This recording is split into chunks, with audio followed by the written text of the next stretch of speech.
अब 2 नंबर का प्रश्न देखिए। अक्सर बच्चे कहते रहते हैं कि 2 नंबर का प्रश्न सर समझ में नहीं आता है। देखिए बुआ, बढ़िया से आराम से समझ में आ जाएगा। प्रश्न है, दर्शाइए कि कोई भी धनात्मक विषम पूर्णांक 6q+1 या 6q+3 या 6q+5 के रूप का होता है जहां q कोई पूर्णांक है। तो चलिए, हमें विषम धनात्मक पूर्णांक नहीं मालूम है, इसके हल में हमें क्या करना है, पहले मान लेना है। जो चीज मालूम नहीं रहता है उसको क्या करते हैं, हम मान लेते हैं। तो यहां पर लिखेंगे, माना कि ए कोई विषम धनात्मक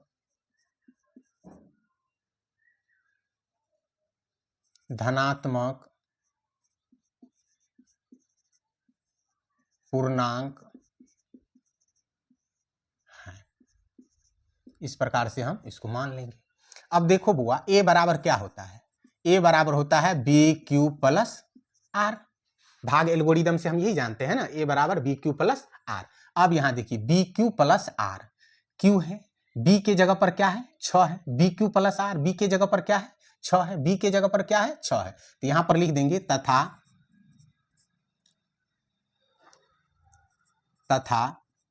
B बराबर 6। यदि B बराबर हम 6 लेते हैं तो क्या हो जाएगा, ए बराबर हो जाएगा 6Q+R हो जाएगा। अब यहां देखिए R का मान क्या हो सकता है, तो R का मान हो सकता है, जहां लिख देंगे, जहां R बराबर 0, 1, 2, 3, 4, 5 तक हो सकता है, क्योंकि शेषफल हमेशा भाजक से कम होता है। अब B क्या होता है, भाजक होता है। तो भाजक 6 है तो शेषफल कहां तक हो सकता है, 5 तक हो सकता है। यदि भाजक 4 रहता तो शेषफल 3 तक होता, यदि भाजक 3 रहता तो शेषफल 2 तक हो सकता था।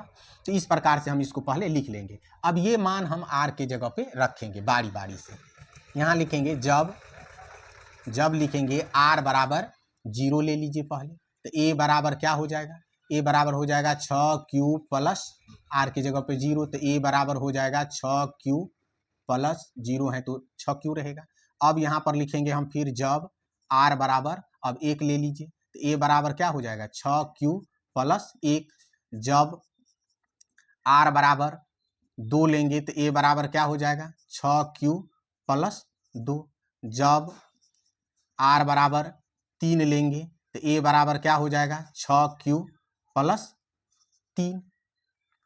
अब देख लीजिए, जब A बराबर, यदि हम 4 ले लेते हैं, जब R बराबर 4 ले लेंगे तो A बराबर क्या हो जाएगा 6Q+4 हो जाएगा। जब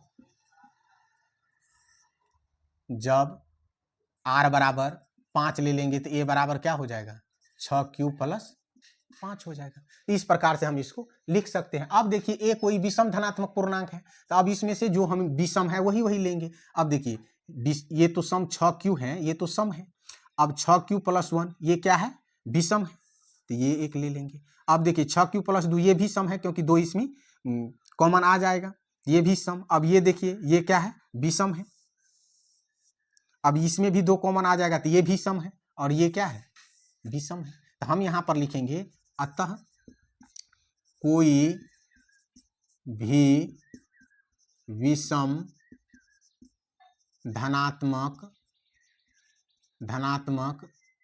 पूर्णांक 6Q+1 या 6Q+3 या 6Q+5 के रूप का हो सकता है।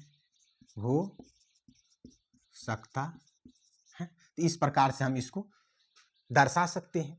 तो देखो बुआ, कोई मुश्किल नहीं है, क्योंकि हमने इसमें सम संख्या को छांट देना है, क्योंकि हमको क्या लेना है, विषम संख्या वाला लेना है, उसे लिख देना है, तो इस रूप का क्या होता है, हमें प्राप्त हो जाता है।